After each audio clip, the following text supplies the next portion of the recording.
King now. What's up? What's up? What's up? Coming to you from number 1 Bimini Road. 900,000 kilowatts of pure funk from the front seat power. Shout out to all the true funk soldiers and club funketeers around the world, y'all. Funk from the front seat. Remember, funk. That's right. Put the guns down. Let's unite. Today, we got a real hot one for you. From the 1099 ladies, we have the founder of that group. She's one of my financial confidants, one of my mentors. Lyndah Tello is in the house today. Lyndah Tello is with us in the front seat. So, y'all check this out. I'm feeling really hyped. Had a nice journey last night with some beautiful people and some friends. I'll tell you all about it. Our producer today, Mr. Mark Lee, going up to you on 9 on the Grind TV. So let's start right here in North Carolina. Where you at? Where you at? Where you at? All right, Ohio. What's up, Lyndah? I know you're not feeling well. Prayers to you. I love you. Feel better. Lucy, clap your hands. Tiny, clap your hands. And he went through the jungle just as quick as a hawk. Had his beard and he read the shield. So all the pretty people just I couldn't see. So, hey, sure, Long Island, where you at? What's up, New York City? Virginia, where you at? I love you, Pat. I'm feeling today. I'm going to be on one today, y'all. Tello's in the house. We dropping knowledge. I'm producer Mr. Mark Lee's here. We starting our 4th year, y'all. Just had our 30th anniversary. Oh, yeah. What's up, boo? I love you. Philadelphia, what's up, Minneapolis, Detroit, the Motor City, Pennsylvania, what up? Didn't know where the beat was coming from, but they knew it had to be another Nubian king left in the future. Virginia, somewhere around 2008. Minneapolis, that's the glowing green, raising his all around the world, clap your hands. Georgia, New Orleans, where you at? Fine women on the block hear me, going down in the studio, track by track. Letting everybody know the Empire Strikes Back. Another spaceship here, spaceship there. Here ship, there ship, everywhere, mothership. Landed in Detroit. All the fucking beats like to beat down. New Orleans, what up? Oklahoma, Chicago, Canada. Woo! All around the world, clap your hands like this. California, Florida. My man Al, feel better, Al. I love you down there, man. Woo! Hawaii, Samoan, doing the humpty hump. Humpty hump. Work from the front seat is upon you. 9 on the Grind TV. Our special guest today, dropping nuggets of knowledge. Lyndah Tello, founder of the 1099 ladies. And for America, y'all. All right. Let's go around the world. Dubai, England, Ireland, what's up, Elizabeth? Sending love to you. I ain't forget about your people. Italy, DJ Cocolino, thank you for playing the funk. DJ Monica Switzerland on XOTV. Oh yeah, Bootsy got some stuff planned for us, y'all. Africa, where you at? Ukraine, Russia, what up? Woo! North and South Pole, Colombia, Puerto Rico, hello,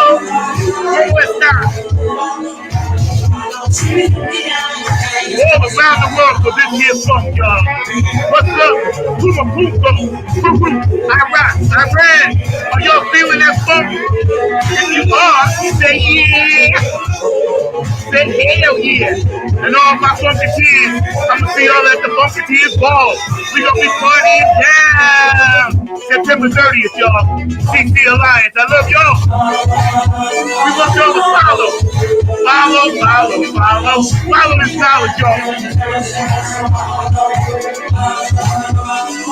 Another one, I told you. Had a nice journey last night. Oh, shout out to Jen, to Janice. Shout out to Mia. And Leah hanging out with those beautiful queens last night. It was righteous. Follow y'all.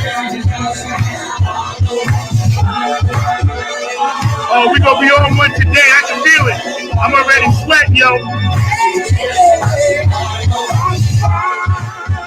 From the front seat of the corner. 9 on the Grind TV. Ain't nothing but a party going on as we dropping this knowledge all around the world for the funk. And before we get started, man, shouts out to anybody that got a birthday, anybody that transitioned out of here. It's not always a bad thing. We feel the pain, we feel the hurt, of course we do. But trust me, sometimes, things have to run their course. We're all energy, so just keep that in mind. And anybody that's dealing with anything, and if you ever feel some type of way, please pick up the phone and call somebody. We are definitely trying to, what's up, Jen? Last night was dope, yo.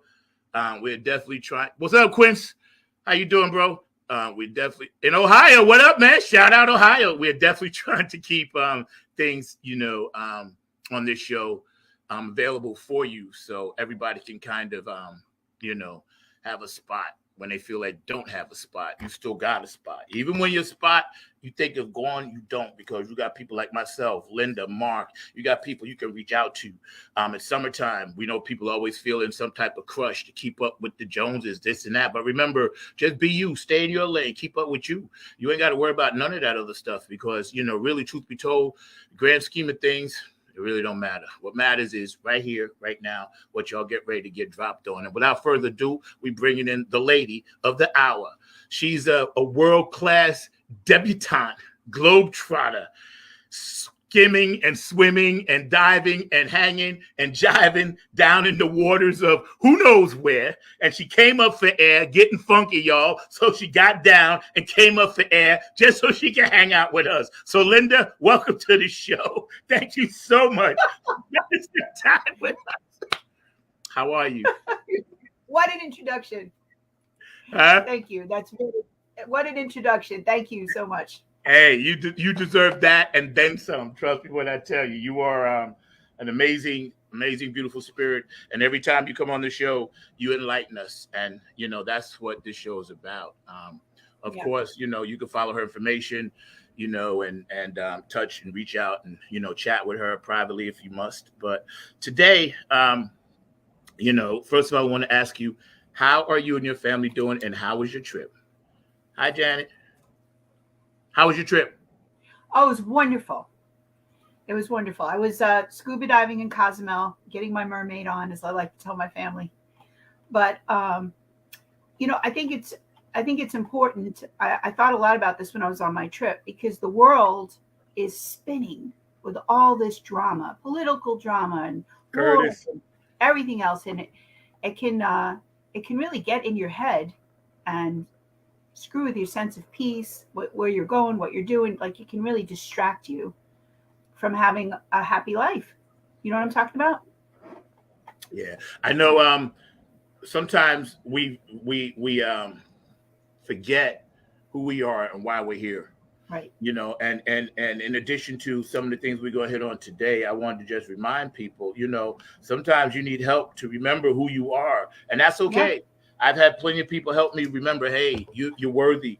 One of my favorite sayings that my therapist says is, don't ever think that you're not worthy, because you really are worthy. You and I have had these conversations when I reached out to you for certain, emotional support. And that's what, especially guys, man, don't be afraid to reach out for that emotional support. We're human. We feel, we hurt. But guys, we are here to protect the queens and make sure you put your arms around your queens and love them and hug them, because that's very, very important. We were talking about vacations and, scuba diving. Do you do that a lot? Are you like a professional? No, for real, because I know you've told me before you've done it. Yes. So the word professional means you're paid to do the service. So like, you're a professional musician because you're paid. Right? But everybody who plays the guitar is not a professional. They could even be better than you, but if they're not paid, they're not a professional. You know what I mean? So I am not a professional diver because no one has ever paid me for diving. It's It's a really cool hobby. So what I like about it is the first thing I want to say is there's more life per square inch on a coral reef than anywhere else on the planet. So it's really incredible. It's full of life. But I, as a person, tend to talk a lot. You know what you can't do under the ocean? Talk. You got a regulator in your mouth for air. It forces you to shut up and be very present. And I think that, you know, that's what it reminded me of, is a lot of times we're all running around with this spin, you know, talking about this, talking about that, and we're concerned and we care and we're passionate and we're high energy, but we could be our own doing with the same thing. Yeah. Because all that spin can get you into a place of exactly what you're talking about: high anxiety, depression, feeling lost, feeling overwhelmed. These feelings come with that spin. Does that make sense? Yes, it does. You know, and see, because I don't swim, but I like being around water and in water as long as it's not over my head and it's calm. Because I think since we were born out of that, you know, from that alien planet onto this one, and you know, being in water almost seems like a natural thing we all should embrace, only because of the energy and the way it can heal us. Yeah. Because when you're in the water, I'm sure you feel this way. You know, you're surrounded by this powerful force, yet it keeps you safe as long as you have the proper equipment, you know? Yeah. Well, I And mean, considering when you're in your mother's womb, you're yes, floating in a sack of water, yes, right? that's right. That's what I mean. Yeah, Where it that's all where that's supposed begins. to come from. Yeah, Yeah. And yeah, then if you're a person that's afraid of the ocean because of, you know, sharks or whatever stuff, you can take an Epsom salt bath, yeah, or a nice hot bath, because that's the salt. The salt in the ocean is what is really got all those healing properties, 32 elements in the ocean that yes, your body needs. And just go soak in a tub and don't talk, just sit there and be quiet.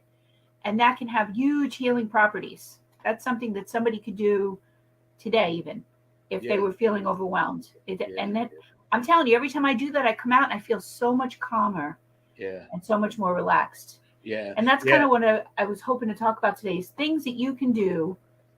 As a financial advisor, I can't tell you how many conversations I have about collapsing banks and wars in other country and stock market, and you know, and people are stressed about all this spin.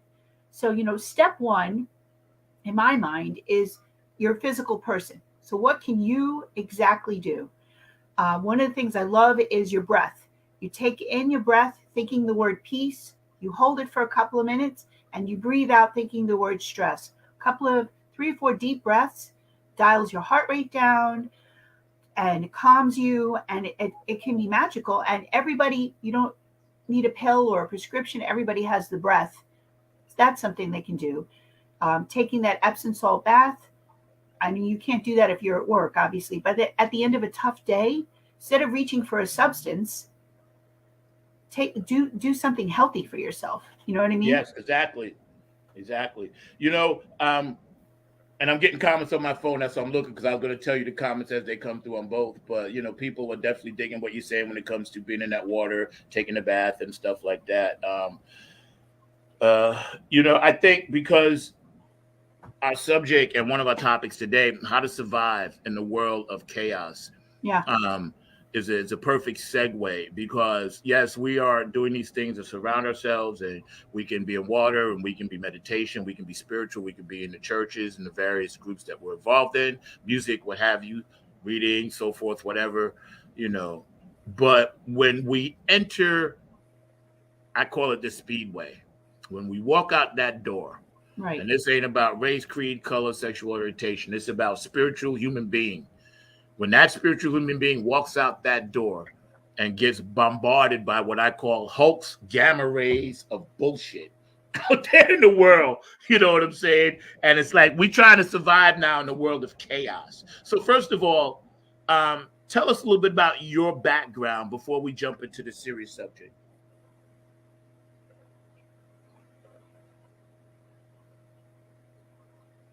Did I lose your volume? Tell us a little bit about your background. Oh, I Oh, lost. Yeah, your background. Yeah. Got it. And you know what happened? It appears that the internet for me is a little unstable, so Okay. it paused, and I didn't hear what you said. No So I worries. Yeah, apologize. yeah. Before we jump into the subject, because I was saying how Right. to survive in the county, I wanted people to know who you are and what you do a little bit. Okay. So first of all, I grew up in New York City, and I like to say you can take the girl out of New York, but you can't take the New York out of the girl. You know. Yep. And what does that mean? That culture is very fast paced, very aggressive, and you either step up or you're a victim. It's like drilled into you. So I moved to the South to be a gentler, calmer version of myself. But I have all those things in my back pocket if an emergency arises to tap into. And one of the things you learn quickly in a high stress situation is the person who's calm rules. So having the ability to be calm in a high stress situation Yes. is very powerful, compared to, especially, when you're in the company of others. If everyone else is hysterical and you're the calm one, you are immediately the leader. Yeah. And people look to you and say, how come you're calm? How did you get that confidence? Where's that coming from? She must know what she's doing. Like, all those thoughts are occurring to people just because you have figured out how to stay calm. Yeah. Yeah. So when we go out into the world, we're going to meet people and they're going to have all their crazy energies. I almost like to create a bubble around myself, because I think I'm here, I'm on a mission. I want to leave Yep. everybody I meet better than the way I found them, whether it's with a kind word, or if they're not talking, I'm praying in my head for them, or I'm looking for some way to be of service to them. Yeah. And I think that if you have that intention, what happens is you go out into the world to help other people and you get blessed, Yes. because it's just the way it works. It's like for every action, there's an equal and opposite reaction. And I'm So, glad you mentioned that about kind of when you go into a spot, put a spiritual bubble around yourself, because Billy Carson speaks of that. Dolores yeah, Cannon always spoke of that. A lot of people speak of when you go out, we have the ability, because the ultimate one, the power of the one, the creator who created the universe, gave us that ability, as long as we can summon that and figure out the process to do it. And all just right. every time we work to build our spirituality, make ourselves stronger, it just becomes habit then. And it is a muscle. Yes, it is. Thank you. Thank you. It is. It is. Has to be reinforced. Right. It has to be I pushed. think one of the first things you should think is, I'm exactly where I'm supposed to be. Yeah. This isn't an accident. I didn't happen into this place. I didn't screw up. That's not why I'm here. I'm exactly where I'm supposed to be. And I have a mission here. What is it?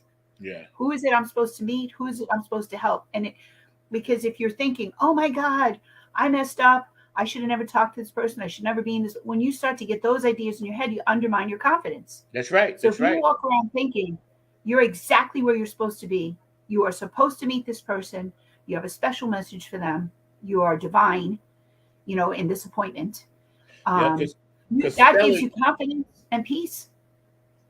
Yeah, that's right. Because spelling and casting spells on ourselves, we do that all too often. We all do. So if you learn that muscle memory about how to check that spirituality and keep those chakras aligned, and how to really, really do a deep dive into where the inner spirit lies, where the power of the one, the true one, because we all just ultimately part of that light we're trying to get back to. That's why you and I connected. That's why, light workers connect all over the world. We're starting to do that more and more. I think we're here to bring about this new age, where people do have alternative. I was going to ask you something, and we're hanging out today with Lyndah Tello, founder of the 1099 Ladies, also district leader, Primerica. So please hit her up if you want any of that information. She's always available offline, privately. And you can always, hit the show up myself or Mr. Markley back there behind the glass, keeping it fun, keeping it sassy, always classy, never last, Mr. Markley. Thank you. I appreciate you. And you guys keep all the comments coming in. We appreciate you guys. Curtis, how you doing? And, George the Funk Vinci, I didn't forget about you, bro. But, man, please stay active, because that's what makes this show what it is. How to survive in a world of chaos. What made you want to talk about that? The chaos. Well, because I realized the power of being emotionally is the first thing. And then the second thing, because you don't just stop there. It's not just about how you feel. It's about what you do, right? So there's an action part to this. And what can you control? You can control your person, You control how you spend your money, control where you go, how you think. Those are the things that are in your control. So I want to talk about, living within your means and taking ownership of your what you've been entrusted with. You've been entrusted with children, you've been entrusted with a mate, you've been entrusted with a place to live, you've been entrusted with a certain amount of money. Be a good steward with those things. Does that make sense? Absolutely. Absolutely. Because individually, we all need those things, but collectively, we're all one conscious mind. So Right. I think the more we strive towards that one consciousness, it helps us all in a way that I think everybody doesn't really quite get. You know, we're Yeah. all down here to help each other. Do you think um, and I got to make sure I say this the correct way as not to Okay. offend anyone. And trust me, these are my opinions. The opinions of the show and my guests and Mark. They're not the opinions of Facebook or StreamYard. I have to put out that disclaimer or anything else. Any of the platforms we're on is not about them. It's about what we say. So, don't go after them. If you got to come after somebody, come after me personally. But since the Creator lives within us, do you think the world religion or being religious divides us? So, you know what? I have a The better word, like the word religion. answer for that question. I Yeah. think everything can be used in a bad way or a good way. I mean, think of something practical, like a knife. You could use a knife to cut up a salad, or you could use a knife to kill a person. Yeah. So you can take anything and pervert it to something bad, or use it for its intended good.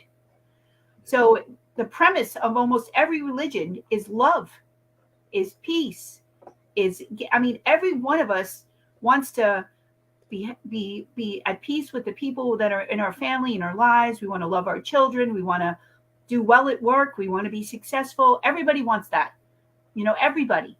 So, if you're really walking out your faith in a positive way, you can accomplish that. Now, if you're going to be about how are you different and how someone else is wrong and some random detail that they're not correct about, well, now you're down the slippery slope of division and fighting. And that's not the purpose. The purpose of our faith is to help us be the best version of ourselves, to help walk this walk, to be good to other people, and to live this beautiful life that was intended for us. It's not meant for us to fight over. You know what I mean? Yeah. So, you're right. Because that attitude comes from within. Yeah. So lately I've been studying a lot about, okay, how can I keep the pressure on my inside self to where I constantly have a higher thought And I've got the answer to that. If you are always looking to be grateful for what you have, I'm so thankful for this, I'm so thankful that, you start making that list of things you're grateful for. You know what you don't have time for? You don't have time to be jealous. You don't have time to judge. You don't have time to look at what you don't have. You're a glass is half full person. You're happy. You feel appreciative of everything that you have and the people in your lives and the friendships. If that's where your head is, you are going to be in a such better space than the other person who's not doing that. Yeah. Does that make sense, Zach? Yeah, totally, because our energy beams off of each other, and because we're all that energy, we're supposed to admit or omit love, to each other all the time. Even in our worst moments, which is very, very hard, only the high elite intellectual light workers can actually pull that off. I can't pull that off. I don't know many that can. But we learn from those mistakes. Every mistake we made or every issue we have, and I don't want to say mistakes, but every issue we learn from, we're supposed to gravitate up a little higher. So Right. we need people like you to kind of always nudge us and remind us. And this time to I have a time. great recipe, because I know everybody on the planet can look back in their lives and think of a moment where they think, oh God, I wish I didn't say that. Oh God, I wish I didn't do that. Everybody has a regret. And what I invite you to do today is to go back to that moment in your life and say, I know that person. They were doing the best they could with what they had in that moment. I love that person because they had the best intentions. And I forgive that person for that shortcoming in that moment. I forgive them and release it. And the next time it comes to your head, say, oh no, I made a decision. I forgave myself in that moment. It's gone. And That's right. release it. Because That's when right. you don't forgive yourself, you teach other people not to forgive you. And then we all get trapped in that spin of you did this and you said that. And when you did that, and we need to shed it, forgive ourselves. And that's step one to being able to forgive somebody else. Does that make sense? That was perfectly said. And again, we're hanging out with Lyndah Tello today. That was perfectly said because people need to hear that. People that's watching this show somewhere around the world, somewhere here in the Yes. United States, somebody needs to hear those words. It's okay to forgive yourself. Yes. I needed to hear those words for screw ups Good. that I did. And I think that because we now have platforms that we didn't have before, Right. I would be remiss if I didn't put this information out there and try to do my part. Right. I'm no greater, no worse than anyone else, but I at least I've been blessed to have a platform, and I'm gonna, because there's 10 times this year I was like, you know what, I'm done. And then I always get that call the next day, or I look at the calendar like, who do I got as a guest? And I'll see your name. I'm like, all right, I guess I got to do it. I'll see Jen's name, or so many times this whole past 2 months, I've been ready to pack it all in. I'm like, I'm tired. I can't take it. I'm stressed out. It's too much. I got to deal with personalities and this and that, and not just the show, but music too. And then I'll get a call, or I'll have somebody encourage me. Ken Knox the other night. Shout out to Ken Knox, chairman of the board family. You guys were great. You gave Chrissy and I just like carte blanche to everything, and it was a dope concert. And then he'll talk to me and be like, no, you're built for this. You can't give up. So it's God's way of giving me my power back, and not letting that dark energy take it. Good. So how do we, as spiritual beings in a physical suit, avoid sucking dark energy around us? What are some things, practical things that we could do every day in our daily lives just to keep it at bay? It's funny. I'm going to say something that you already know the answer to. I think most of us are exhausted and dehydrated. I think if we just went to bed and got sleep and drank water, because 2/3 of our body is water, we would have an amazing experience. But we all run around drinking soda and coffee, which is not water. It's dehydrating. So you think it is because it's a liquid, but it's not. And we're up till 2 a.m, and then we get up at 7 or 8, and we have 4 or 5 hours sleep, and we just keep grinding. So we're always exhausted, and we're always thirsty, and our bodies are always craving, basic amenities. I really think that people need to get more rest. And these are basic things. I mean, I'm not even saying anything you don't know. So if you're hearing this and you're triggered by it, it's because that message was for you. You know that you're not being a good steward with your body. You're undermining your own peace and happiness. You're right. Does that make I'm sense? shaking my finger at a few people out there. Can you hear me? And they can shake their finger back at me because I've been subconsciously and consciously bombard myself with so much water. I literally have to use the bathroom like every hour and a half. But Good. I feel good. Good. I feel good. Mentally, I'm back. But not everybody can say that. Yeah, that's true. You know what I watched the other day? I was reading or listening to this book on tape, Billy Carson, and I don't agree with everything he says, but the scientific part and the Egyptian and the extraterrestrial type stuff, information that he puts out, I kind of understand. And he was saying about how our 5 senses are the most important thing that we have. Yes. And the way he put it was that when we're vibrating, and I told this to a few people last night, our energy, if it's in the light, will always vibrate us towards away from the dark.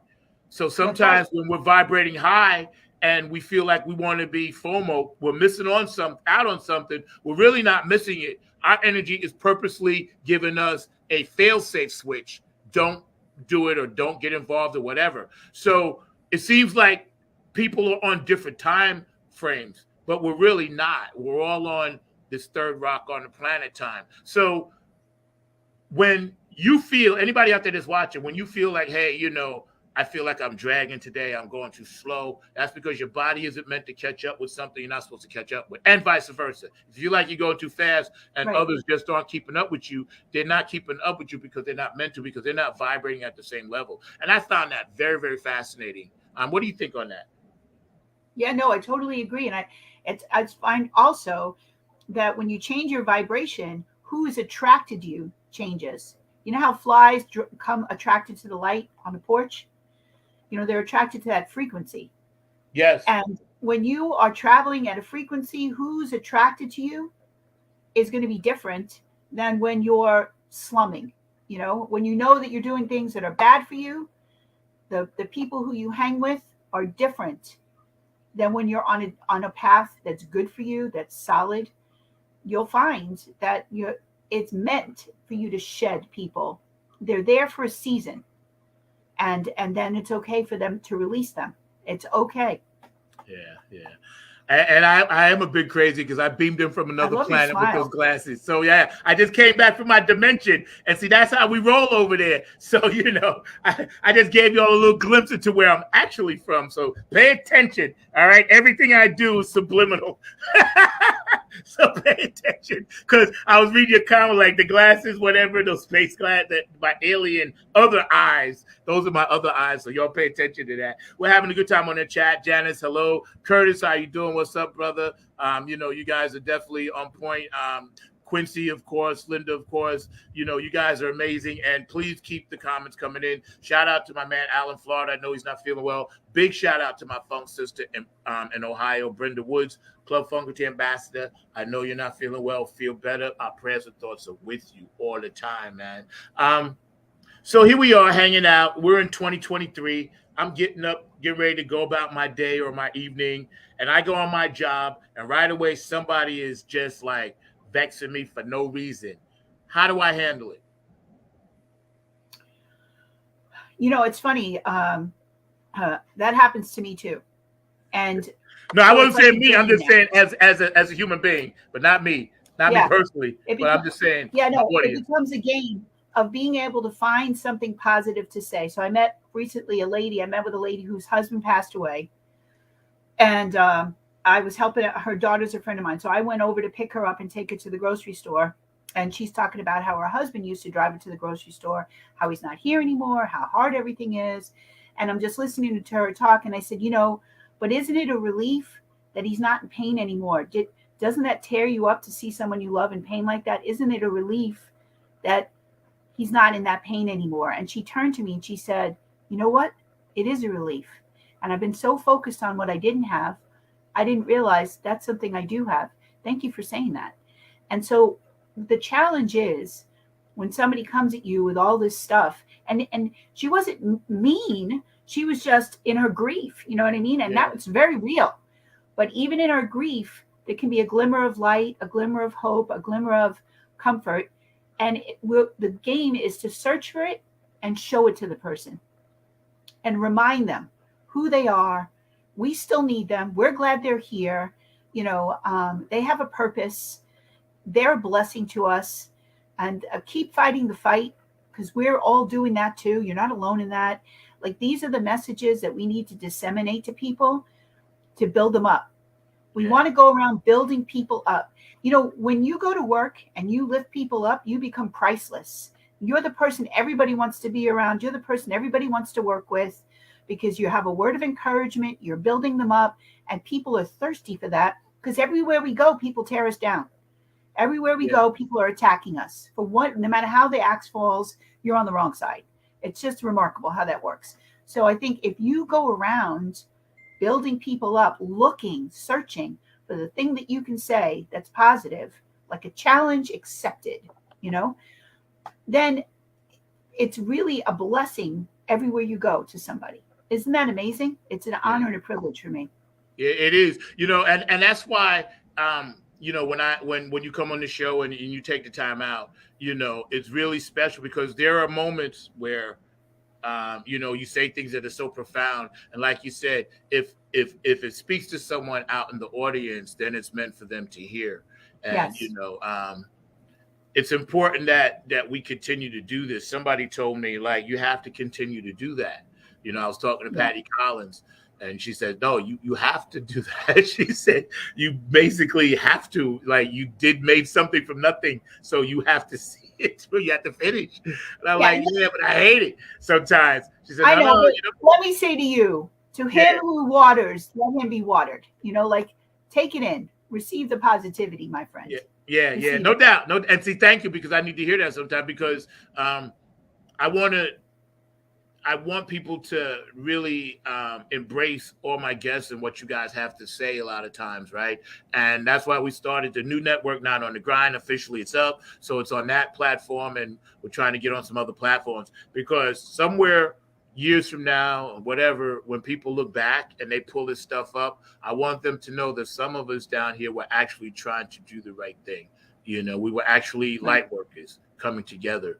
One of my favorite people to hear all the time is Keith Jackson from P-Funk Radio. And, you know, I'm going to give him a shout out right now. We're going to take a minute, a pause for the cause, so y'all could chill out, come back with Lyndah Tello and myself, Mr. Markley. Yes.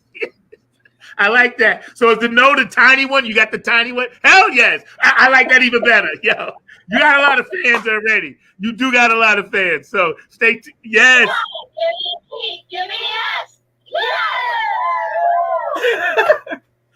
Let me ask, do you hand these things out when you guys have your meetings and stuff, when you go 1099 later? Because you know what? I'm going to slip in one day and just like, I want some of these perks, you know? I'm gonna hook somebody up with you that needs to talk. You know, they really need to get in with y'all, man.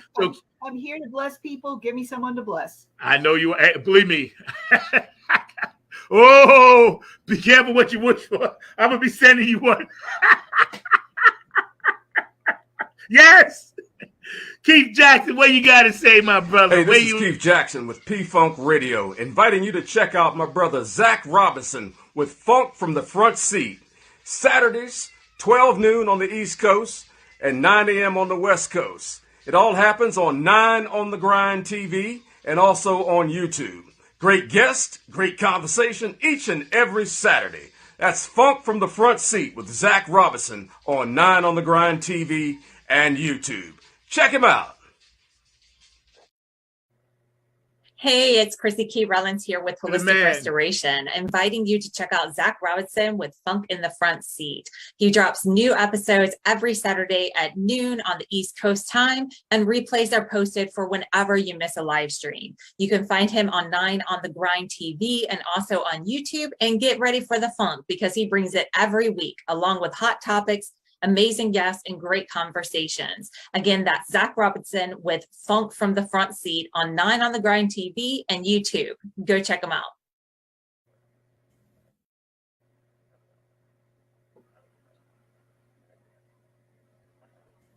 This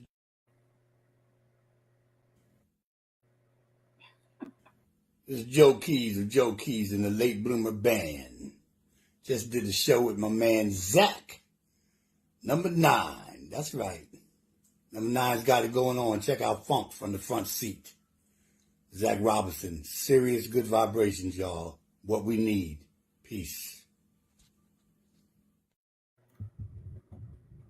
Joe Keys, Late Bloomer Band, and we will be joining him, myself, Tony Cam, and Jackie Cam, as we go out on the road with Mandrill this August. And Joe Keys and the Late Bloomer Band is going to be the band. We've been blessed to do the vocals. I can't wait. Funko Joe Santiago, hero of mine, longtime mentor, you know, and the fact that he is taking me on this tour is an honor and a privilege. And I have to give a shout out. Remember, I was telling you every time, like, I feel like, oh, you know, it's time for me to just pack it in.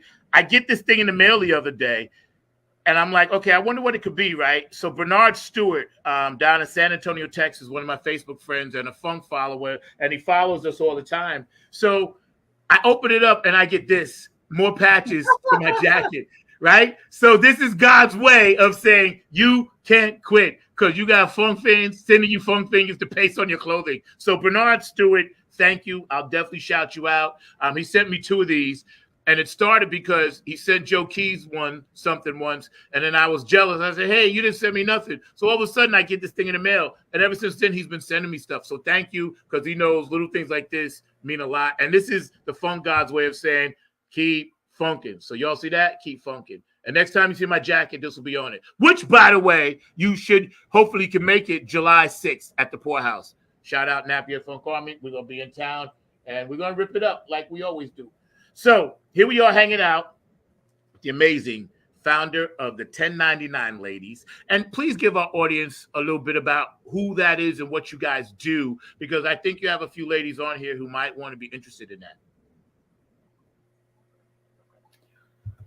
Okay, great. Yeah. So, it's funny when you're self-employed, you quickly learn that going out into the world and finding your customer can become a full-time job, such that you have little time left over to do whatever it is you're thinking you're trying to promote, right? So it started out with me meeting with 15 or 20 women. We wanted to know 3 things. What skills do you bring to the marketplace? How are you different from your competition?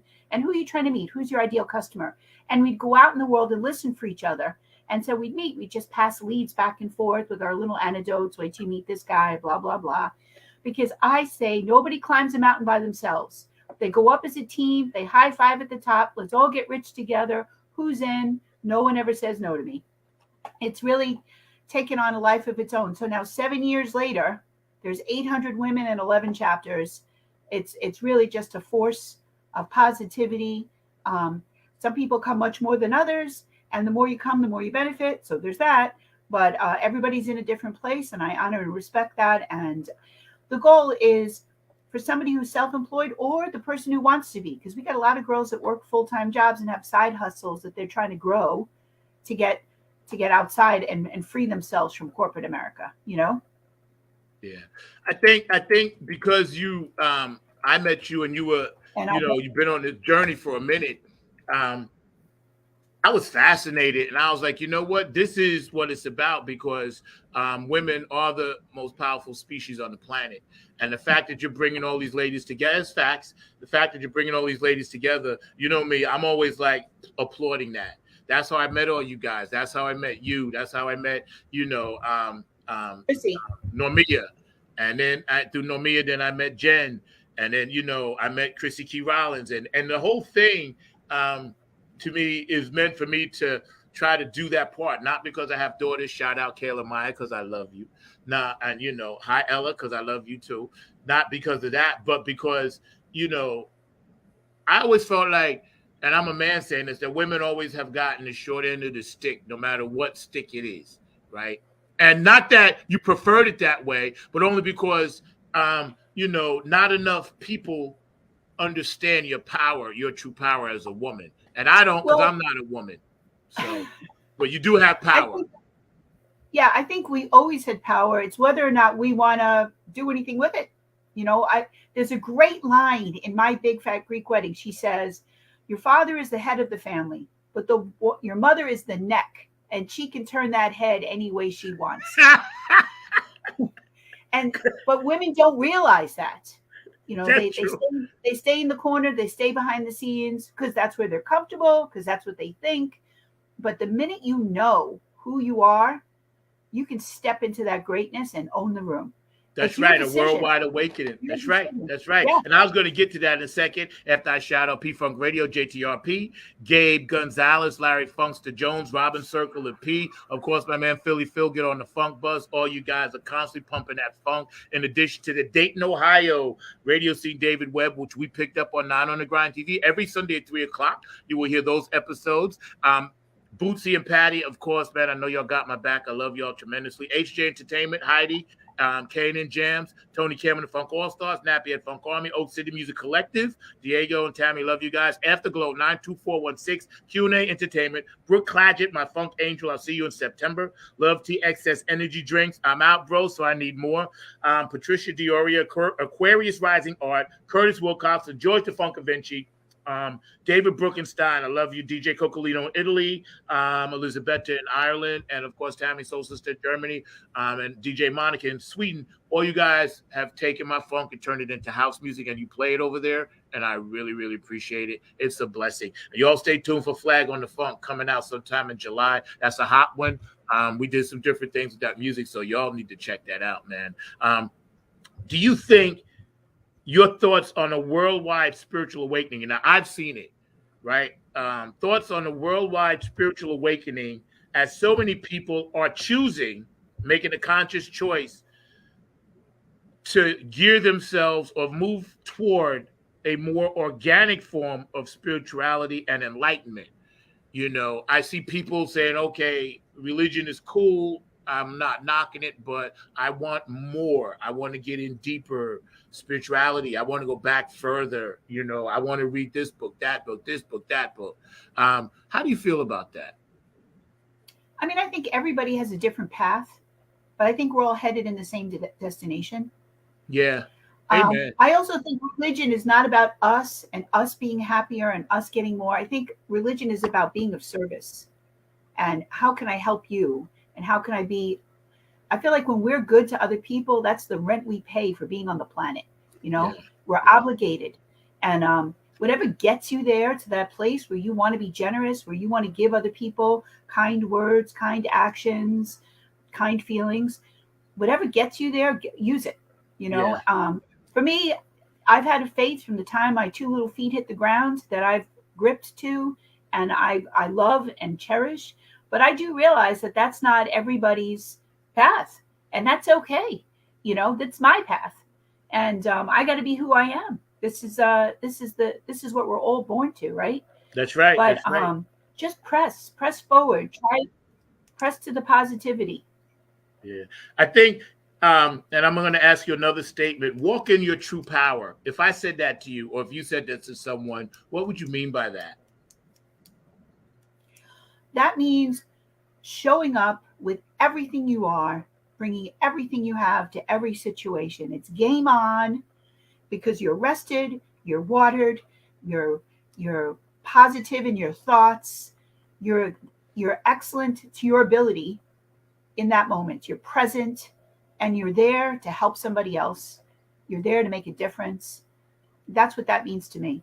Yeah. I heard that statement because a friend of mine, we was talking about Bruce Lee, and he's into the arts, and he was saying Bruce Lee always was saying, I love Bruce Lee. His book "Be Like Water." That whole statement, He said if you pour water into the teapot, water becomes the teapot.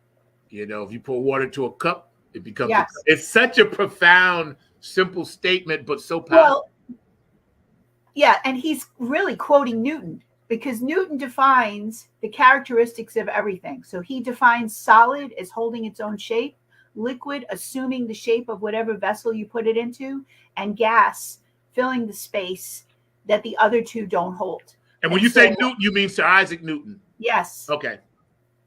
And then we have non-Newtonian mixtures, which is cornstarch and water. So cornstarch and water, you can slip your hand into it slowly and it acts like a liquid. You can punch it and the force that you hit it with, it's reciprocated and it feels solid. So it's one of those really unique things. It's not defined by Newton's property. So this is me being a science teacher right now, but Bruce Lee totally understood physics because he had to be a martial artist. It's all about physics. It's balance, counterbalance.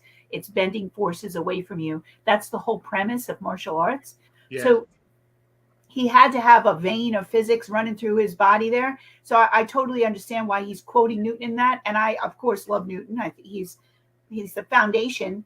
We see far because we stand on the shoulders of great men like Newton. That's right. That's right. And Chrissy, she said this is one of my favorite quotes and movie quotes of all time because when you kind of can do that whole water thing and we're manipulating through this energy, and like you said, Sir Isaac Newton came up with this, by himself, but of course he had the grace divine and the power, creator, but he put it down so we could get it and understand. Yes. He broke it down. It might have came to him in ones and zeros intellectually where we couldn't understand it, but he broke it down.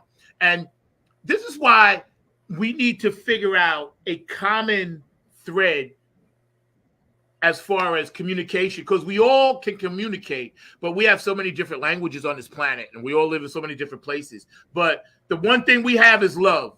That's the pure language. That's the language. And we need to do that. Well, and you know what else? And I'm surprised you didn't say it. Music. Oh, of course. Yeah. Music is a common language. I mean, you show up to Zach's show and you can't stay in your seat. You're on your feet. You're moving. You're feeling the energy coming off that stage from this guy. He's like radiating like a lighthouse to us all. And everybody who's close by should go check out Zach at his concert. Thank you. I appreciate that. Yeah, that means a lot. Wonderful. Yeah. And music is that, because when I talk about it, and sometimes we get into it deeper, the 12 notes that we all been given to hear since the beginning of time, everybody's been using those same 12 notes and creating all of this wonderful different music. That's how powerful the creator is. Yes. Yeah. You know what I mean? Did you see that lawsuit where Marvin Gaye's heirs were suing because he used 4 notes, and he's like, you can't patent, you can't own 4 notes. Oh, yeah, the guitar player. Yes, I saw that. Yes. You can't own the color blue. I mean, and he's right. Those 4 notes, he literally brought a guitar into the courtroom. Yeah, he won. Playing songs from the 40s, the 50s, the 60s, 70s, showing the same 4 notes again and again and again, all through time. The music to use those 4 notes. And he won. He won. Yes. Well, because that's fair. And I think it was fair. And I'm glad he did that demonstration to show people, just because you play something, somebody else around the world could be playing the same thing. It doesn't mean that you stole it or they stole yours. Right. You know what I mean? Because music never dissipates. It only recreates in another place and time. Philip Bailey said that from Earth, Wind & Fire. And because it goes out into the universe as energy, of course I'm going to grab Funkadelic, Prince, or Led Zeppelin, or Chaka Khan, or Nina Simone. Of course it's going to be inside of me. Or when I write about it, some of it's bound to come out. When you walk around and you're doing your daily job, and there's a pulse right now out in this country where people are so uptight, almost post PTSD. What do you think is causing that? I think they're paying too much attention to the media. I think they need to shut their televisions off. Hey, yes. And I want to tell you a funny story about that. So I have a client whose landlord raised the rent.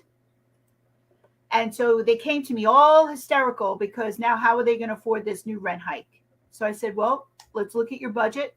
So one of the things they had to do was shut off cable. And their hanging out money got cut, and so we found free things for them to do. So I met with them recently now, because this was last year, and that we just had, and you know what they said? They built a garden bed in the backyard. They're eating out of their garden. They would have never done that. They would have stayed in front of the TV. Because the TV got turned off, they got outside. The whole family's doing it together. Kids argue over who gets to pick the cucumbers that day. And he is so glad that the landlord raised the rent, because it forced him to shut off the TV, pushed everybody outside to do this family project, and they feel like they're eating healthier. And it's just, so I want you to realize that sometimes when things happen, they look immediately at the beginning like some sort of punishment or curse, and you're angry and you're hurt. But what it is it's an invitation to re-inventory your life and shift and adjust. Yep. Because they're still living in that house, it's still a roof over their head, right? But their quality of life actually got better because of that. And so I think that's one of the things I wanted to challenge everybody today, because I know we're all spending more money at the grocery store, spending more money at the gas tank. Rents are going up, and that's overwhelming. But it's an invitation for you to take a step back and say, all right, what are some of the things I need to release now? I no longer need those things, because you do need a house, and you do need to drive someplace, and you do need to eat. So those things are not going away. So what other things in your life need to go away? What monthly subscriptions can you release? Maybe we all should shut off the television, because it's really the point of stress. We don't see it as that, because it used to be a source of entertainment, but it's changed. The face of television has changed. Amen. And what you look at now is poisoning you. It's poisoning your thinking. It's taking away your happiness and joy. It's not entertainment anymore. It's doom and gloom. See, and so maybe we need less television. And I'm Does glad that make sense to you?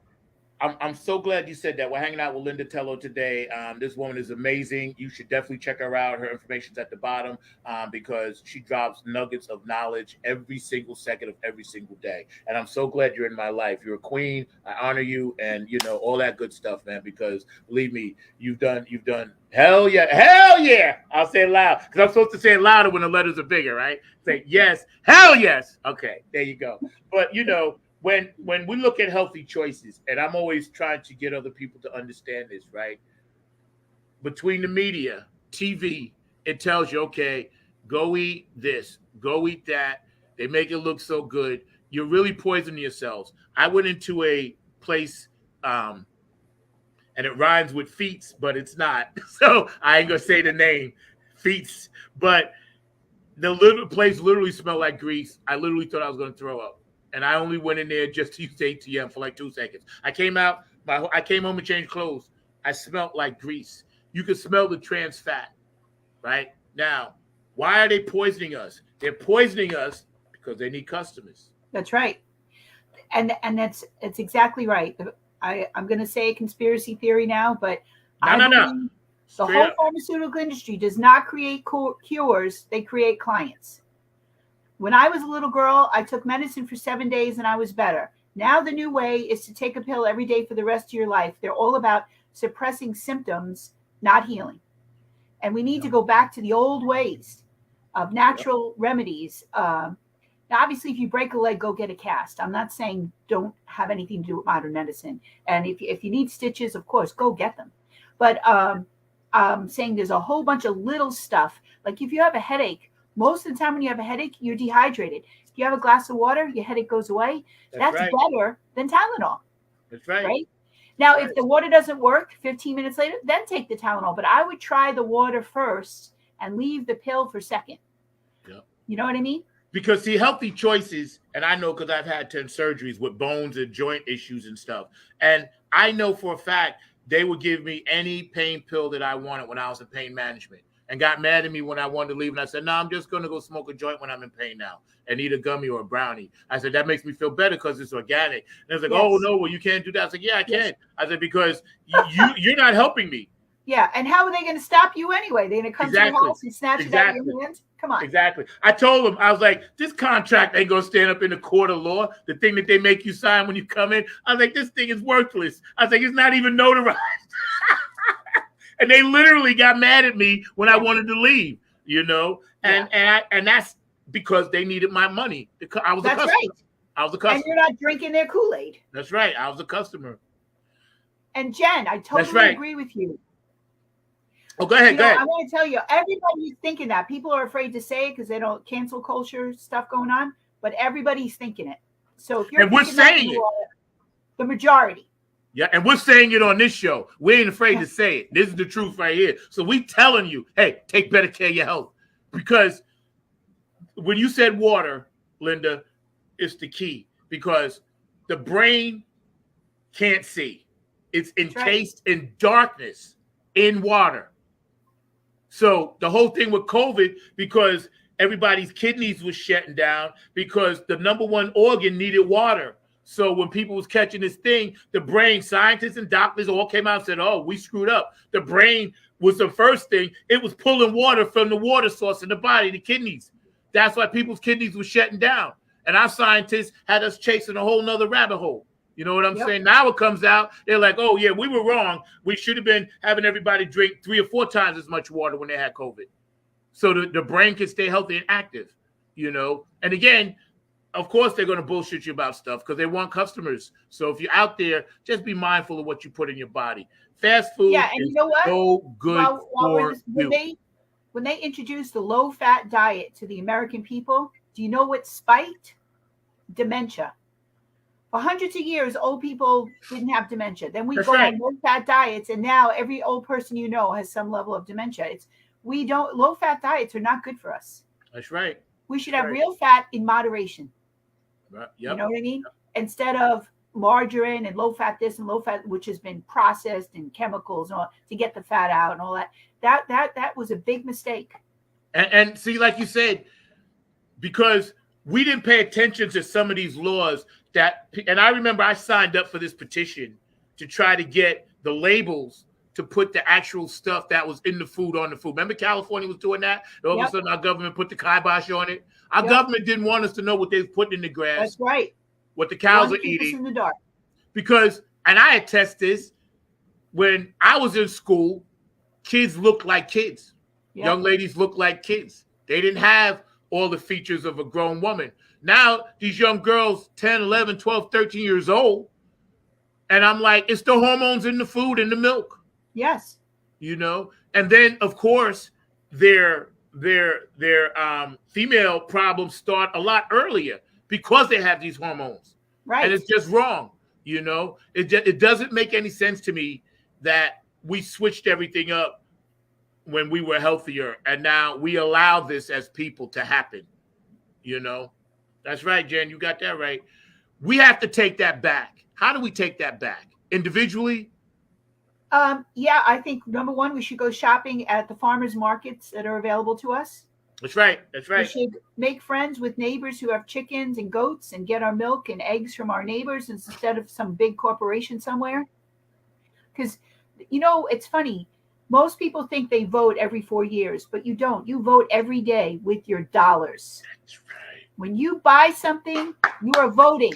You're saying, I like your company, I like your product, I like your politics. That's what you're voting with. Say that again. And if you want say that again. You got to say that again. Okay. Most people think they vote every 4 years, but you don't. You vote every single day with your dollars.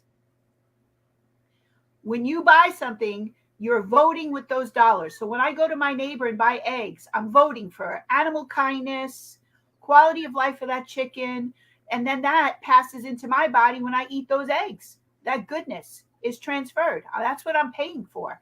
But when you have some corporation with gajillion chickens, poorly treated, poorly fed, you know, like inhumane conditions, that's what you're putting in your body.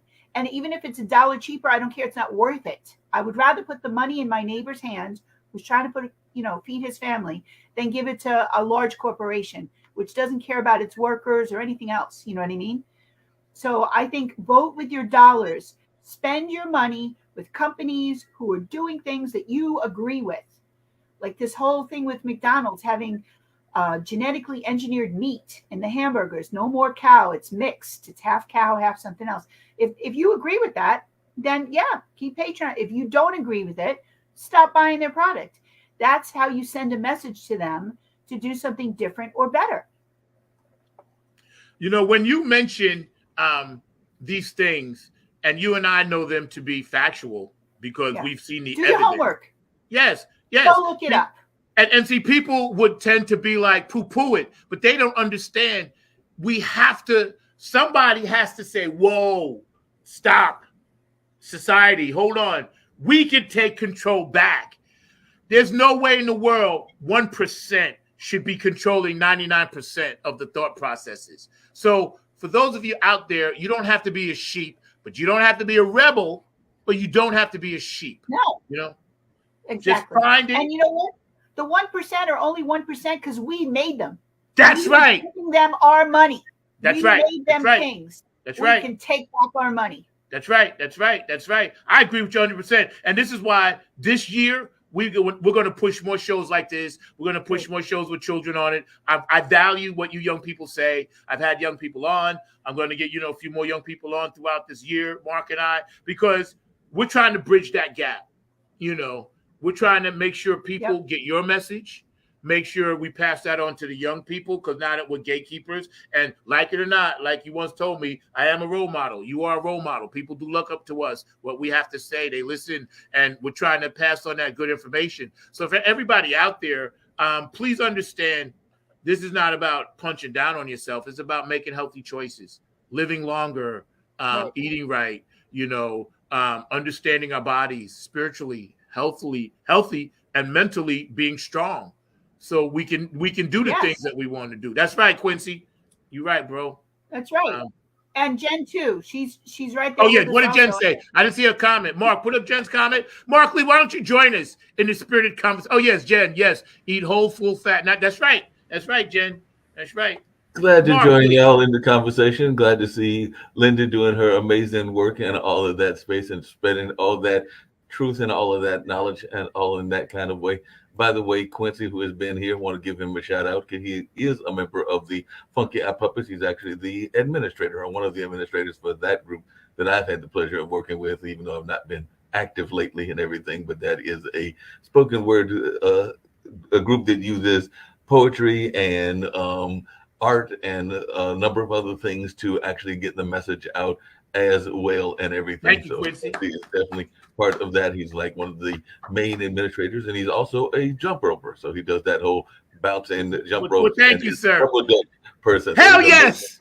He's an amazing double dutch performer in that sense, and like he said, he's out of Ohio and all in that kind of way. So it's always good to see him pop into various spaces and give his word of support. Lyndah, I did have a question for you because there is a term that is used. I know we'll hear it a lot this month. And by the way, this is Pride Month. So I do know a lot of folks that are a part of the LGBTQIA community are oftentimes using the term about bringing truth to power and things along those lines. So I'd love to hear your thoughts about that because that is a term that I've heard a lot of people use in terms of bringing truth to power and all in that kind of way. So I just wonder what your thoughts were about that particular phrase.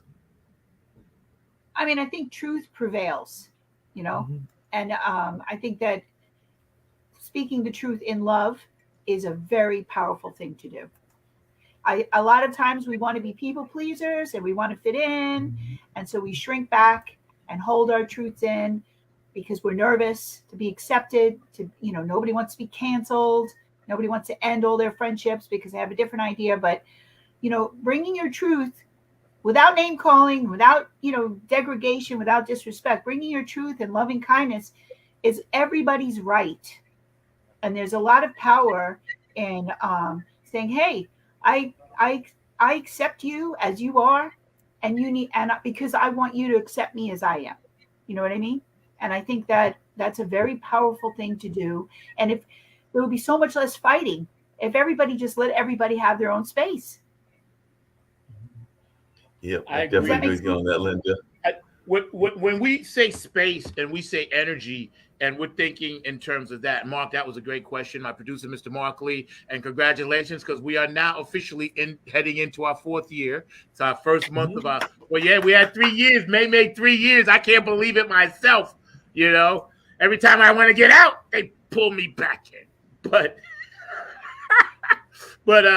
our energy, the three of us, 3 different spots right now, our energy is combined and connected. We're thinking alike, right? We as light workers always want to be empathic and care about other people. But right now, Lyndah, like you said, there are so many things out there to care about. It's hard to focus. How do we focus on things that are important and leave the things that are not to the side? So what happens is, as we go out into our day, we're going to encounter opportunities. And that's where we should just be very present with what the day presents to us. Because a lot of the stuff is out of our control anyway. Do you think I have the power to go over to Ukraine and end that war? If I did, it would have been done already, right? So worrying about something like that does not help anybody. And it doesn't change a thing. So I think what we need to do is, what can we do today, now, with what we've been presented with? Let's do the best we can with that. If that's our focus, it reins in a lot of anxiety and drama. Because, we all care, but what can we do? Where is our power? Where does it begin and end? And let's do what we can with what we've been given. That's right. So go out to the world today. I'm going to meet people who I don't even know yet because it hasn't happened. But I'll tell you what I do know. Whoever I meet is going to be met with kindness and respect. And I'm going to look for an opportunity to build that person up. That's my agenda today.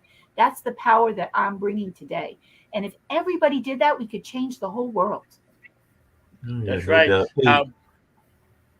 ahead, Mark. I'm sorry. Yeah, no problem. I just had a quick thought because it was actually a quote that I had seen in an article that talks about another major part of activities that go on where we can have that unity and that connection. I mentioned to you earlier that there's a bunch of festivals going on here in Durham today. Everything from the Beaver pageant to Bembe to a Pride event and a number of other things. But I was also reading an article earlier today about sports, because actually one of their guards of the Milwaukee Bucks was actually making a quote because of Pride Month, and I loved what he said. Was he was saying that the power of sport can bring everybody together, right? It doesn't matter your gender, it doesn't matter your ethnicity, it doesn't matter your political views, and it definitely doesn't matter your sexual identity. But you're probably there either for or against that particular team that is in the competition and all along those lines. So I know that later on today, a lot of folks will be heading to the Bulls game, and they will be either rooting for, and probably the majority will be rooting for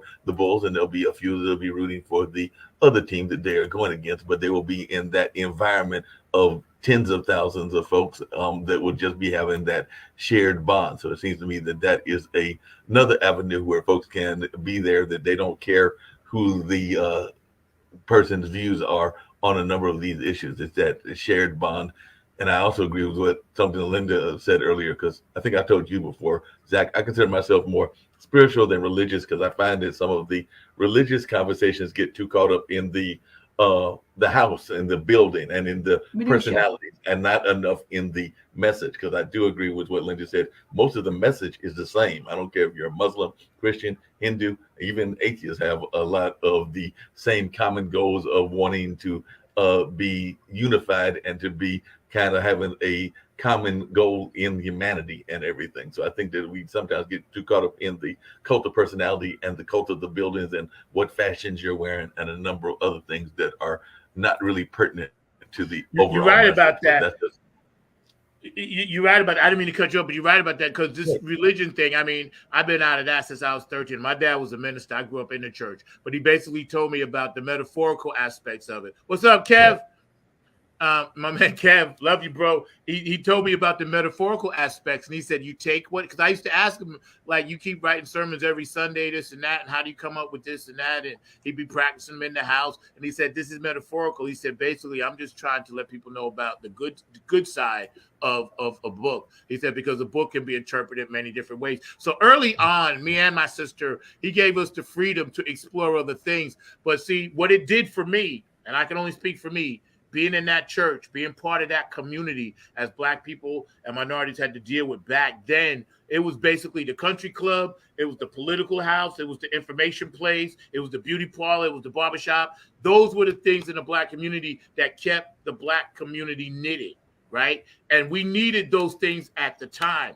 And as we've made progress, of course, now we can branch out. Because like Kev always says, man, and Lyndah, you said this too, and a lot of people say this, everybody that's spiritually and into whatever they're into for the one, power of the one, the creator, always says man is the perverter. And not by man, I don't mean the male version. I just mean that Homo sapiens. Human race. Yeah. We perverted. All the good stuff was always good. It was, we were born divine. You know, I'm starting to understand about every more religion. and more. They all say, you know, thou shalt not kill, thou shalt not steal. exactly. Yep, that's right. That's right. Mark, you mentioned something. And again, we didn't forget about Pride Month. I was going to mention that at the end. The LGBTQ plus community is a very, very important part of our society. Whether we agree or disagree, totally irrelevant. We have to let people be. We have to understand that it's not our place to judge, but it is our place to protect. Like, I'm not going to judge you, and maybe that's not for me. But at the same time, I'm not going to let no one hurt you, no matter what race, creed, color, or gender you are. Right. And I think if we all just got into a little bit more of that, see something wrong, try to send some positive messages to it. You don't have to physically be there, you know. But a lot of times in this country, we know we're going to have, unfortunately, some kind of shooting coming up. We know that. So let's think ahead. How do we prevent that? Let's be proactive. Lyndah, I'm going to ask you first. Yeah. How can we be, and then Mark, I'll ask you, you can answer the same question, but Lyndah, how can we be proactive going forward to try to help heal the world? You know what? I think we need to look at mental health because, you know, when people are, I can't imagine what's happening in someone's life that they think that that's the answer. I can't even imagine.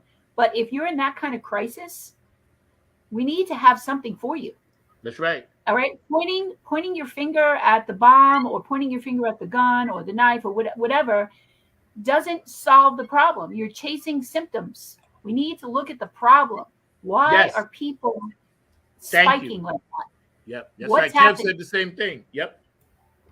And I think we need to look at that. And if we see somebody in our lives, like you said at the top of the show, if you're in a way, reach out, call somebody, talk to somebody. I'm available, Zach's available, but there's people, professional people, depending on what's going on and what you need. But there's no loss of dignity in needing help. Get the help you need. That is critical because that avoids so much other stuff. That would lower domestic violence. That would lower suicide. That would lower gun violence. Like, to me, that's the first stop we should be looking at. I agree. Mark, how do you think? How you feel about that? No, I agree with a lot of what Lyndah was saying. We definitely got to look at mental health. We got to look at the concerns around mental health. We also have to pay attention to the intentional nature of some of these things. And there are some corporations that are glad to do what they do because they are making a bottom dollar. And I'm not knocking folks for having their hustle and everything, but let's be very clear that is why a lot of drugs are pushed at us. A lot of food is pushed at us because there are certain organizations and certain corporations that are making a significant amount of money off of that, including some that are based here in North Carolina, where all three of us are, and all in that space. So we definitely have to be aware of that. But at the same time, and one of the things that I was thinking about was that a lot of times we don't have to necessarily agree in everything. I am going to probably continue to eat a chicken and everything, but if a friend of mine is a vegan or a vegetarian, I'm not going to knock them for that particular lifestyle choice. And the same thing can be said around people's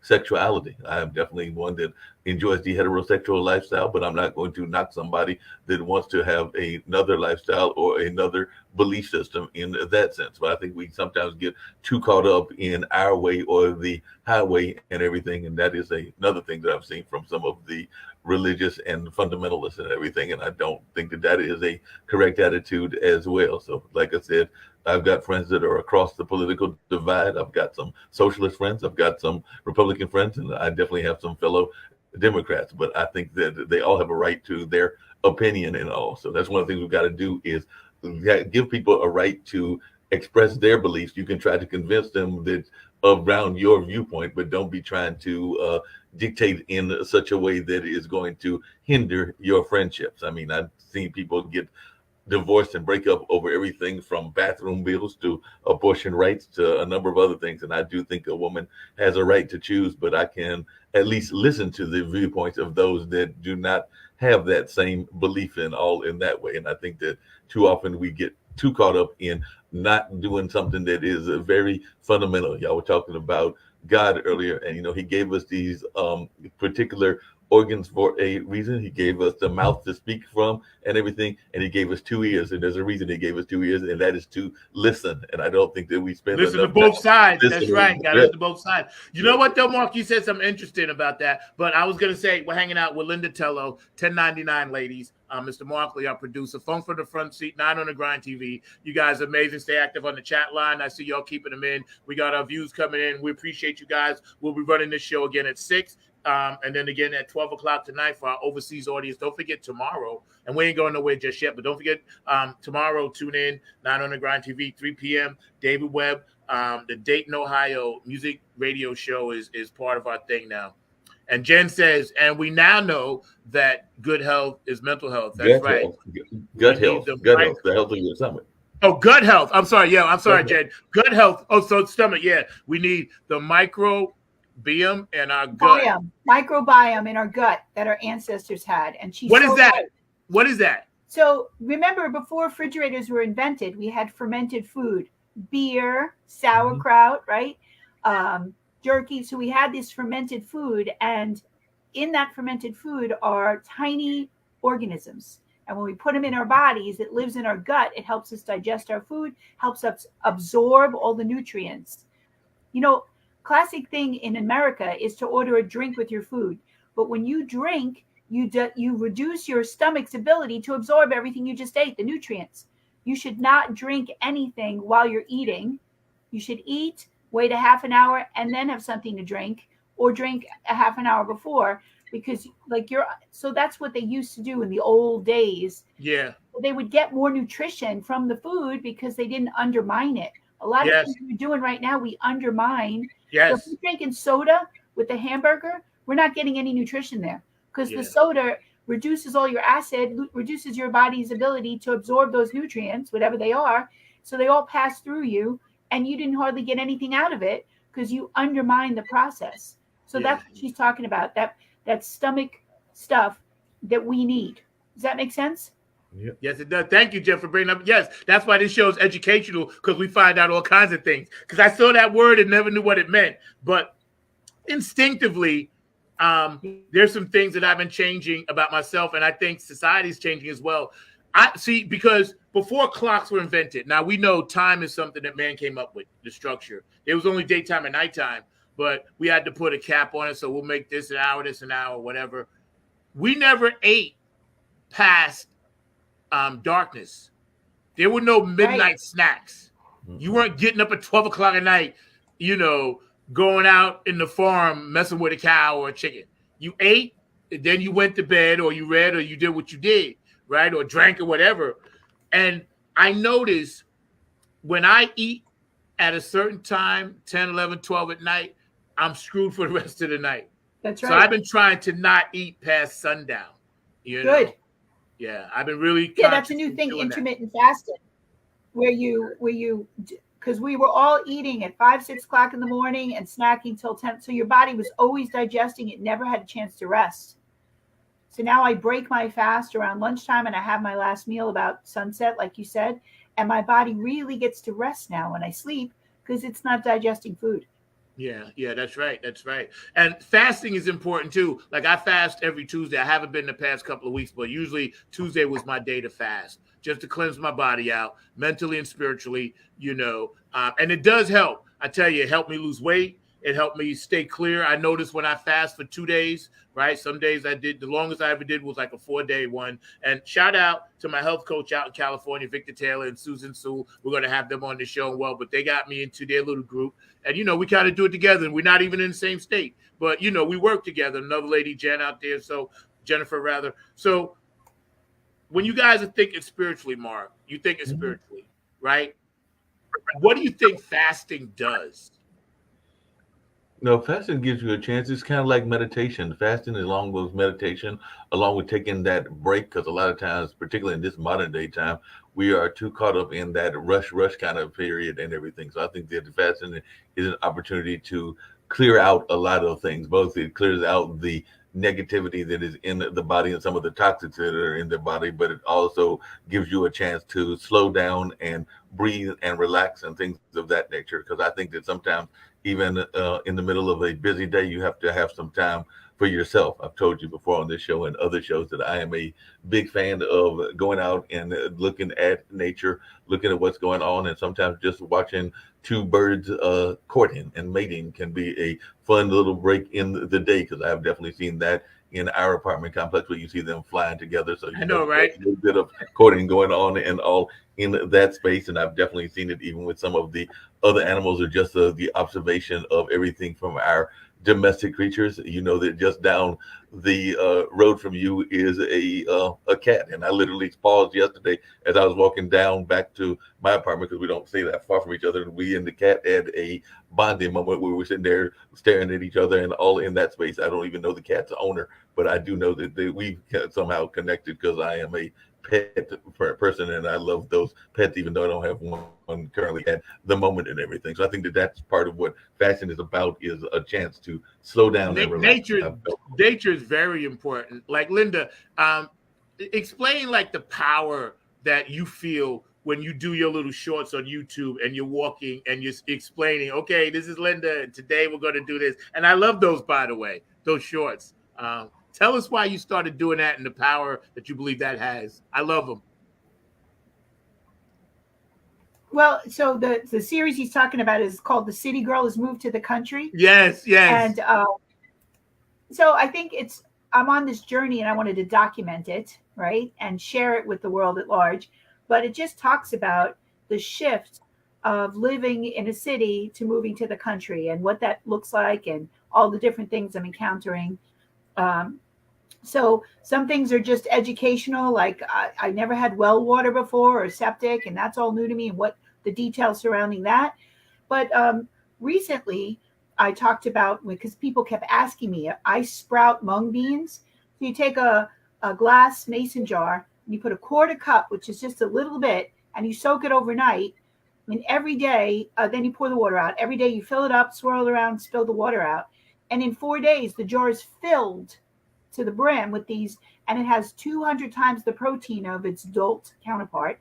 So if you're looking for an inexpensive plant-based protein, you can put it in a wrap, you can put it in a soup instead of noodles, you can put it, stir fry it.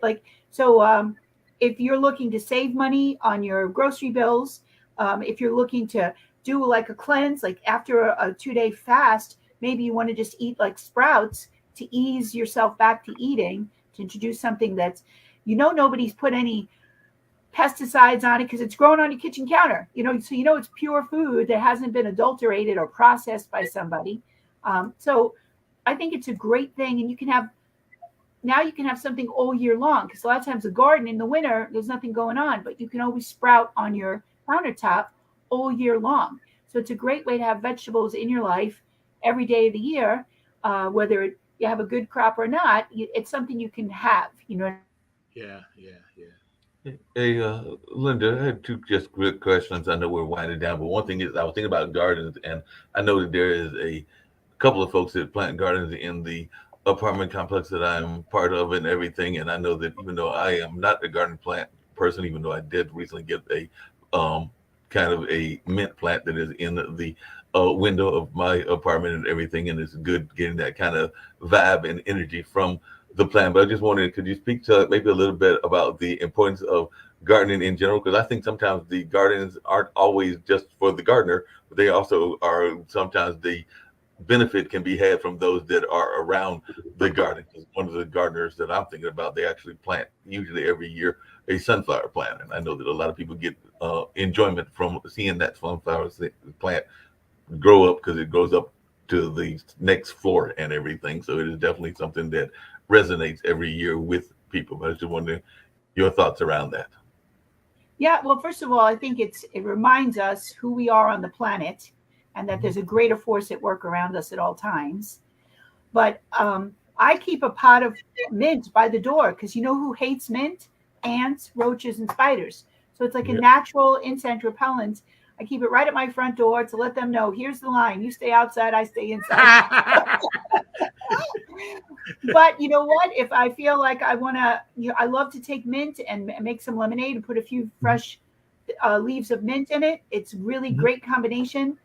Or I can make some tea with it. I hang it upside down, I dry it, and then I make a tea with it. So, if you like that, it's a great, easy thing to do. It grows like a weed. You really can't screw it up. You know what I mean? So let me ask you something. It's a great idea. I just wanted to add this, because what you said about that, Mark, just reminded me of something that I heard, and I don't know who said it, but the power that we have. Okay, everybody listen to this closely. I'm going to move up a little closer.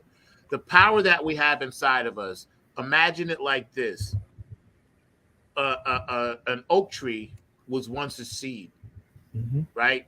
And even though that seed is so tiny, it may be like this, right? A tiny seed, but that oak tree was inside of that tiny seed. And when you plant that tiny seed, and then it grows into that powerful oak tree.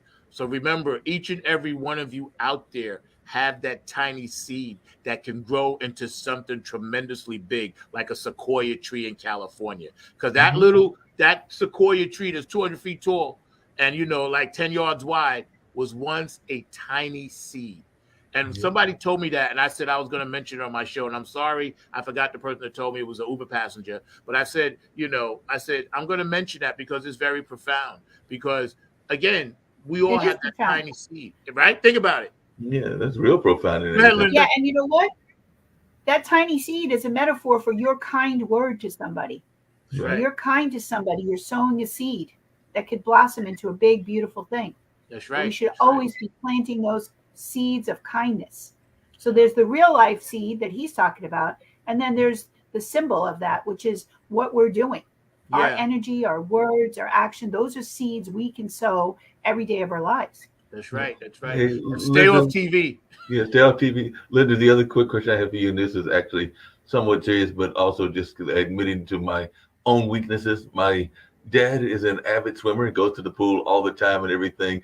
I cannot barely swim at all. I'm barely good at floating. So for those that are not the best at swimming, but Same. know the importance of water, because I am a member of one of those water signs and everything, what advice would you give for those of us that would love to be able to swim? Like I said, Dad used to be a scuba diver, but it was back injuries that caused him to get into swimming, and he's been an active swimmer for the large period of his life. I'd say several decades and everything. But for those that have not learned that whole swimming strokes, the backstroke and the butterfly and all of those other kind of aspects of swimming, what kind of encouragement can you give us to still have that water connection, but not necessarily be a swimmer? And I do love when I go to the beach, even though it's been ages since I've been to the beach, walking on the shore and everything of that nature. But yeah, me and swimming are not friends.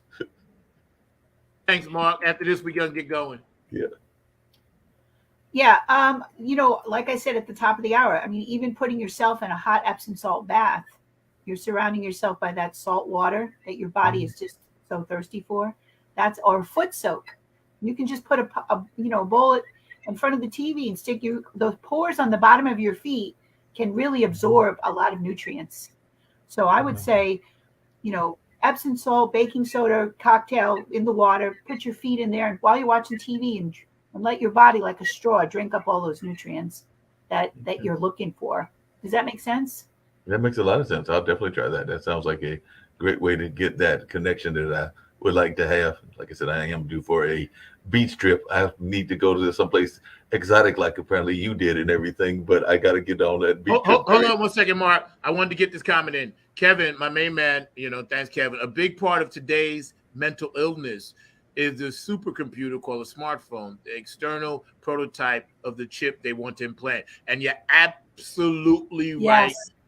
Please keep that post up, Mark, because you spot on, Kev. Yeah. Because they got us attached to it. What do you think, Lyndah? I think you should charge your phone in another room for where you sleep. I do that. Yep.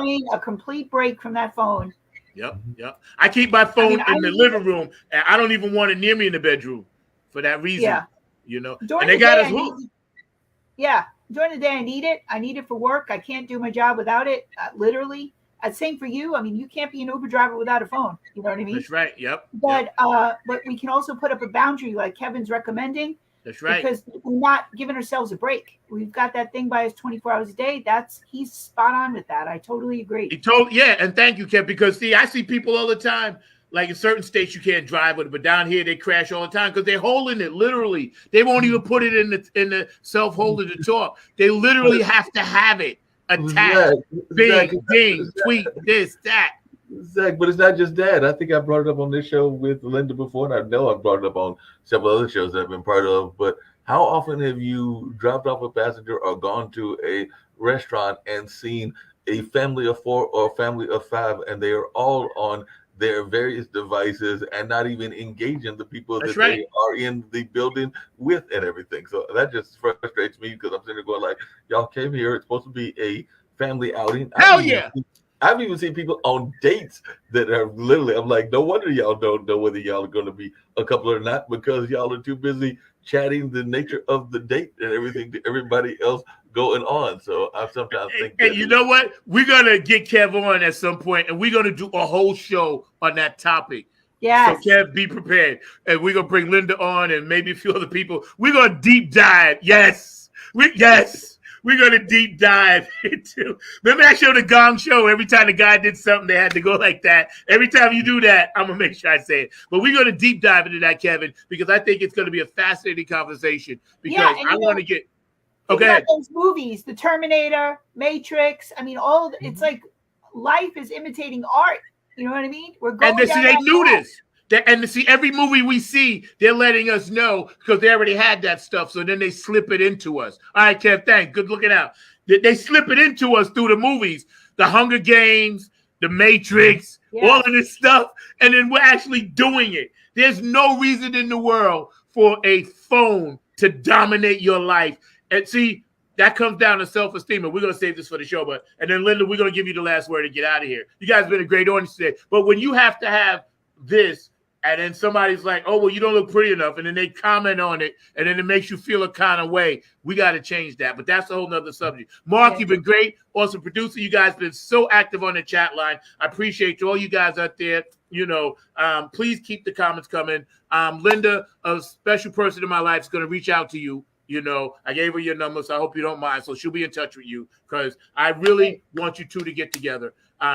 Always, I'm going to invite you back. You know this. And we're going to talk about more things. We're going to give Lyndah the full screen, and then we're going to get out of here. So thanks to everybody. Funk from the Front Seat, Not Underground TV. What an amazing show today. So, Lyndah, it's all yours. Hey, everybody. I'm here just to help. I'm here to be of service to you. So I would welcome an opportunity to have a conversation as to how I could help you financially, emotionally. I can think of resources that aren't occurring to you because I can be more objective than you. Please reach out. Please let me bless you, because that's my desire, is to lift people up, find them where they're at, lift them up to the next space. Please reach out. I would love to help you. Short and sweet. That reach out is good, because people do need to reach out to you, and you can definitely find all information. If you don't have it, reach out to me. Funk from the Front Seat, 9 on the Grind TV. It's been an amazing grind. So let's get out of here. On our way home, brainstorm. Clap your hands like this. Remember, funk, not fight. Put the guns down. Night.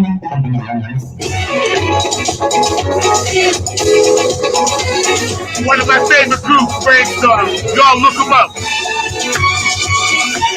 North Carolina, South Carolina, Virginia, Georgia, Florida, Oklahoma, D.C., Philly, St. George, New York, Queens, Staten Island, Detroit, Minneapolis, Chicago, Oklahoma, Utah, North and South Dakota, Wyoming. I got a fan out there. I know, because they sent me an email. On our way home, y'all. Just keep believing. Brendan, Ohio, much love.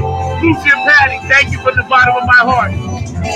Lost inside a world California, Hawaii, Samoa, doing the Hopi hump. Tokyo, I'm young, I say yo. Japan, China, Germany, Italy, Cocolino, Elizabeth Island, I love you. Australia, love you guys over there, Carmen and Wendy. Africa, Dubai. I'm loving it. Trust in that love, yo.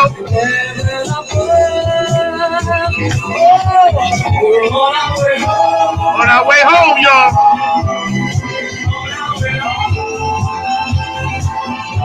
Africa, where you at? Ukraine, Russia.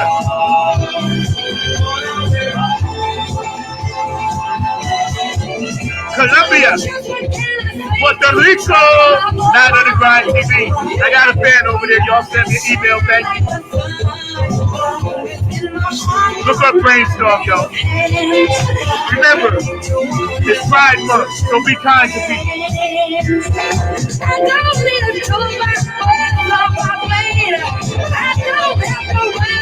Come from the Front Seat every Saturday, 12 p.m. Our guest today, Lyndah Tello, was in the house. My producer, Mr. Mark Lee's in the house. But we all going home one day. Hell yeah! Woo! Hot show today, y'all. Go out, feel good, spread love. You heard it right here on Funk from the Front Seat. Let's ride!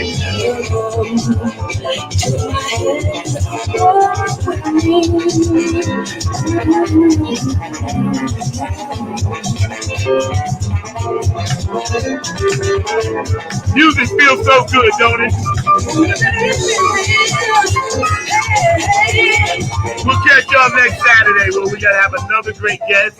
Funk from the Front Seat. Our guest today, Lyndah Tello, is in the house. Love you, Lyndah. Thank you so much. Mark, thank you so much. And let's go home, y'all. Let's get out of here. Peace. Woo!